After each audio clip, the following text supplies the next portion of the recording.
Wow. N'est-ce pas assez? Aimer au point d'en souffrir? Est-ce supportable? Pleurer, mais pleurer en continu, est-ce acceptable?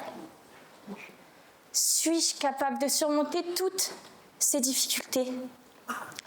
Reprenons. Reprenons calmement, je pense vous avoir perturbé. La gymnastique, do you know what is it? Fait partie de ma vie depuis toujours. Et pourtant, je n'ai pas connu que des beaux jours. Certains auraient pu me faire sombrer. Comment montrer que je peux exceller si mes compétitions ont trop souvent rimé avec échouer? Une question m'a alors souvent interpellée. Suis-je au milieu d'un cauchemar? Mais non, je suis là, bien éveillée. Mais mon esprit, lui, est saturé. Il aimerait une victoire, mais surtout une qui ne rimerait pas avec hasard. Vous savez, le sport, ce n'est pas qu'une médaille. Mais non, le sport, ce n'est pas ça. Le sport, c'est un champ de bataille. Après chaque échec, on ressent comme une balle dans le dos, qui nous paralyse et nous met KO. Mais mes échecs me poussent vers une idée qui ne cesse de résonner. Arrêter. Mais arrêter est synonyme de renoncer. Et renoncer ne devrait même pas être une option envisageable. Car renoncer, c'est admettre que je ne peux plus progresser. Renoncer, c'est avouer que je ne suis pas la meilleure. Renoncer, c'est dire adieu et ne pas revenir dans une heure.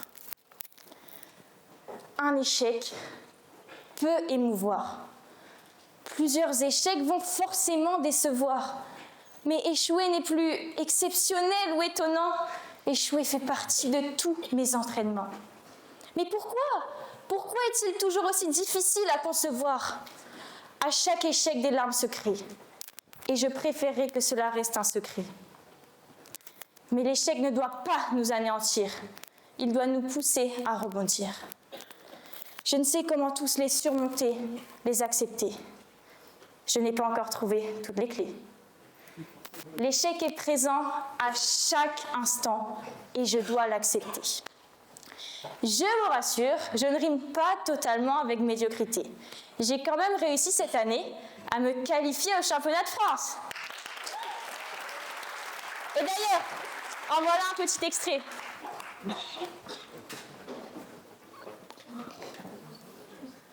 Wow. Et non, cette vidéo que vous voyez n'est pas un montage. Je possède bien un talent inégalable. Un talent aussi grand qu'Adil Rami.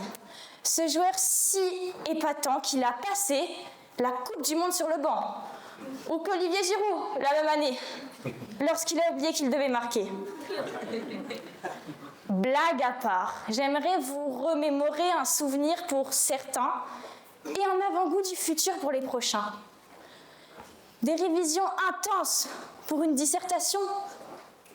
Un sujet incompréhensible le jour J. Donc vous passez rendre visite à son frère. Un texte qui n'a aucun sens, le commentaire. C'est bon? Vous avez deviné de quoi je veux parler?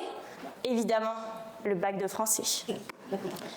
Mais vous vous demandez sûrement pourquoi, au milieu d'un discours tourné vers le sport, je viens évoquer ce sujet avec peu de rapport. Mais cette année, le roman que j'ai étudié, intitulé La peau de chagrin, m'a appelé à réfléchir sur mon destin. À réfléchir sur les risques inévitables en gymnastique, mais surtout sur la vie que je souhaite mener. À travers ce roman, nous comprenons que notre énergie mentale et physique peut être égale à celle d'un papillon ou à celle d'une tortue.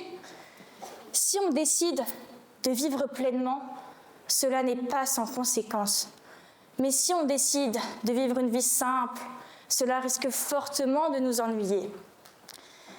Ainsi, certains penseraient que choisir d'allier le sport et le lycée, c'est choisir de vivre dans le danger. Le danger de me blesser, le danger de ne pas me relever, mais surtout, le danger que chaque jour soit le dernier. Je vous rassure, je sais quand même rester lucide, je vous le promets. Je sais quand je dois aller m'entraîner et je sais quand je dois aller me reposer, car je ne rêve que d'une seule chose, celle de performer. Donc, malgré les échecs inévitables et innombrables, je chercherai toujours à me relever, car je ne rêve que d'une seule chose, comme je viens de vous le dire, performer. Ainsi, mon cher public, c'est avec modestie et amitié que vous avez en face de vous la future médaillée au championnat de France de gymnastique.